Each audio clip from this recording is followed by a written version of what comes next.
بسم اللہ الرحمن الرحیم۔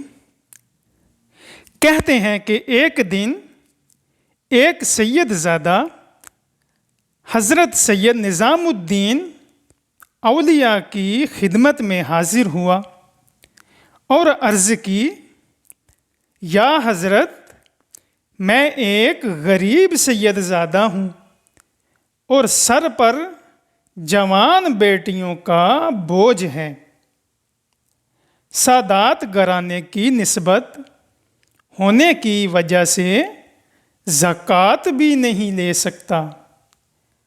آپ میرے دینی بھائی ہیں اور سید بھی ہیں، آپ میری کچھ مدد کر دیجئے۔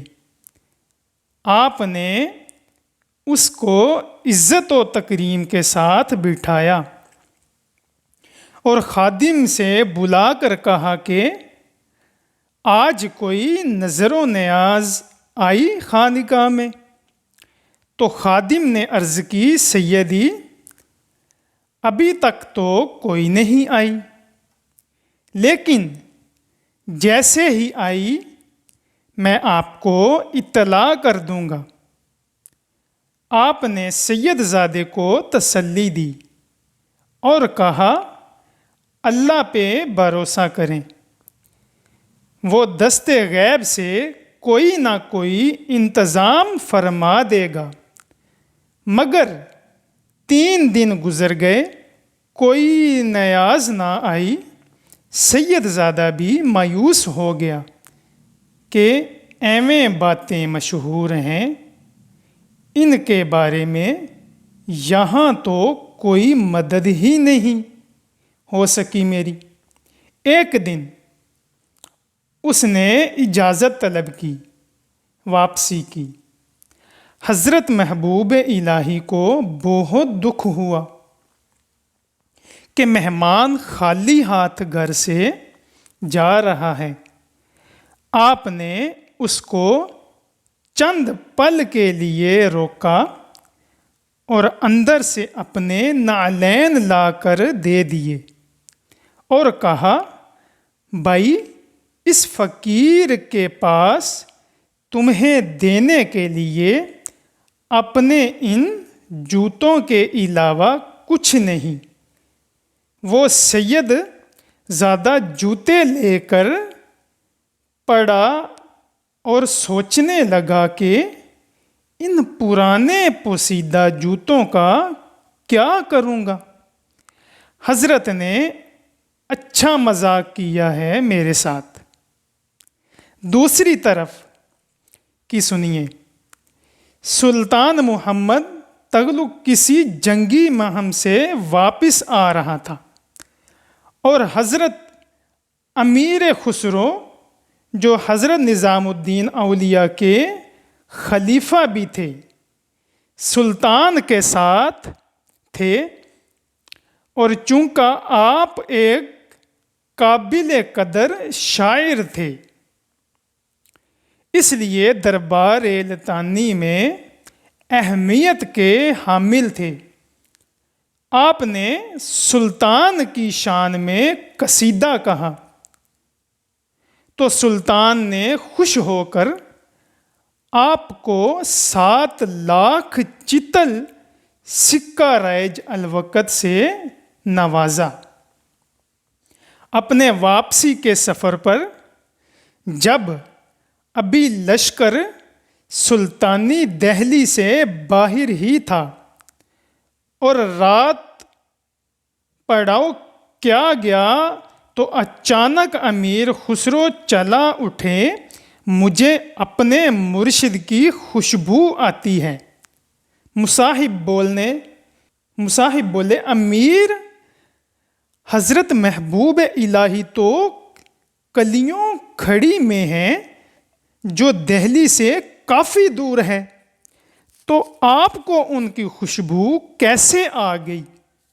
مگر امیر خسرو بے قرار ہو کر باہر نکل پڑے اور خوشبو کا تعاقب کرتے کرتے ایک سرائے تک جا پہنچے، جہاں ایک کمرے میں ایک شخص अपने सर के नीचे कुछ रख कर सोया हुआ था और खुशबू वहाँ से आ रही थी। आपने उसको जगाया और पूछा, तुम हज़रत निज़ामुद्दीन की खानिका से आ रहे हो क्या? तो वो आंखें मलता हुआ बोला, हाँ हाँ, आपने इश्तियाक से पूछा, कैसे हैं मेरे मुर्शद?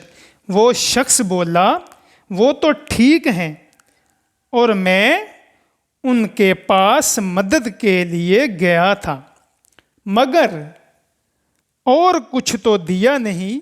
हाँ, एक अपने पुराने पोसीदा जूते ज़रूर दिए हैं।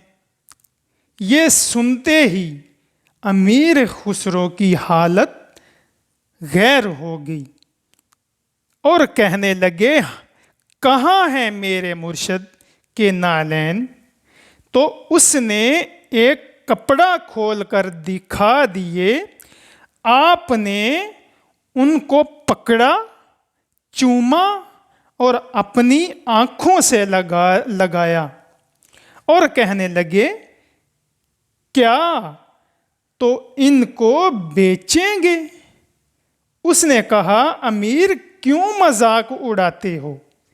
अमीर खुसरो बोले, मजाक नहीं, मेरे पास इस वक्त 7 लाख चीतल हैं, वो ले लो, मगर मेरे मुर्शिद के नालैन मुझे दे दो।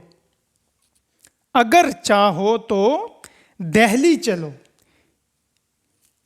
इतनी ही रकम और दे दूंगा तुम्हें। 7 लाख चितल का सुनकर वो चकरा गया और बोला, नहीं, बस मेरा तो चंद हजार से गुजारा हो जाएगा।